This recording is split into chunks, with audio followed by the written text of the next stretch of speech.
Business updates చూద్దాం. Automobile రంగానికి పండగల సీజన్ బాగా కలిసొచ్చింది. 42 రోజుల పాటు సాగిన పండగల సీజన్లో ఆటోమొబైల్ కంపెనీలు 42,88,248 వాహనాలు విక్రయించాయి. ఇక గత ఏడాది ఇదే సీజన్లో విక్రయించిన 38,37,040 యూనిట్లతో పోల్చితే అమ్మకాలు 12% పెరిగినట్లు భారత ఆటోమొబైల్ డీలర్ల సంఘాల సమైక్య ఫాడా తెలిపింది.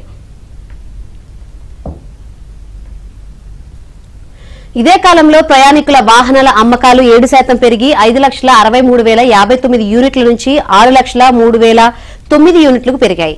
ద్విచక్ర వాహన రిజిస్ట్రేషన్లు కూడా 14% పెరిగి 29,10,141 యూనిట్ల నుంచి 33,11,325 యూనిట్లకు చేరాయి. పెరిగిన ఉత్పత్తి వ్యయాలు, నిర్వహణ వ్యయాలు, ద్రవ్యోల్బణ ఒత్తిళ్లు కారణంగా తమ కార్ల ధరలు 3% పెంచుతున్నట్లు జర్మన్ లగ్జరీ కార్ల దిగ్గజం మెర్సిడెస్ బెంజ్ ప్రకటించింది. ఇక వచ్చే జనవరి 1వ తేదీన నుంచి ఈ పెంపు వర్తిస్తుంది. ఈ ధరల పెంపుతో జీఎల్సీ మోడల్ కారు ధర 2 లక్షలు కనిష్టంగా పెరుగుతుంది.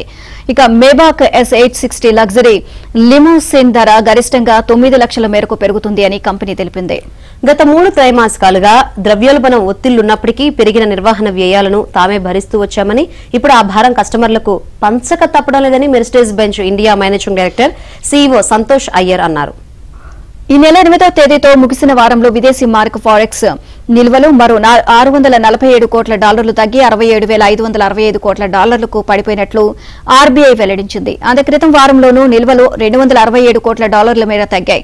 సెప్టెంబర్ చివర్లో $70,488 కోట్ల వద్ద సరికొత్త ఆల్ టైమ్ రికార్డును నమోదు చేసిన ఫారెక్స్ నిల్వలు గత కొన్ని వారాలుగా మళ్లీ తగ్గుతూ వచ్చాయి. పెళ్లిళ్లు కుదర్చడమే కాదు, ఆ పెళ్లిళ్లకు అయ్యే ఖర్చులకు రుణాలిస్తామంటుంది ప్రముఖ మ్యాచ్ మేకింగ్ సేవల సంస్థ matrimony.com. ఇందుకోసం ఏకంగా weddingloans.com పేరుతో ప్రత్యేక వెబ్సైట్ ప్రారంభించింది. ఈ రుణాల కోసం IDFC, Tata capital, L&T finance వంటి ఆర్థిక సంస్థలతో ఒప్పందం కుదుర్చుకుంది. తమ ద్వారా రుణాలు తీసుకునే జంటలకు వెడ్డింగ్ ప్లానింగ్, బడ్జెట్, వీలైనంత తక్కువ ఖర్చుతో పెళ్లి తంతు ముగిసేందుకు అవసరమైన సేవలు, వారి ఆర్థిక భద్రతకు అవసరమైన సలహాలు, సూచనలు కూడా ఇస్తామని కంపెనీ సీఈఓ జానకి రామన్ తెలియజేశారు.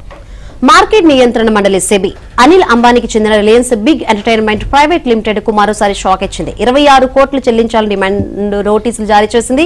ఈ మొత్తాన్ని 15 రోజులు చెల్లించాలని స్పష్టం చేసింది. లేకపోతే కంపెనీ ఆస్తులు, బ్యాంకు డిపాజిట్లను జప్తు చేస్తామని హెచ్చరించింది.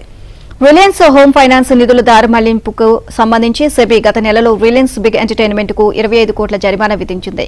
కంపెనీ ఆ మొత్తాన్ని చెల్లించకపోవడంతో నోటీసులు జారీ చేసింది.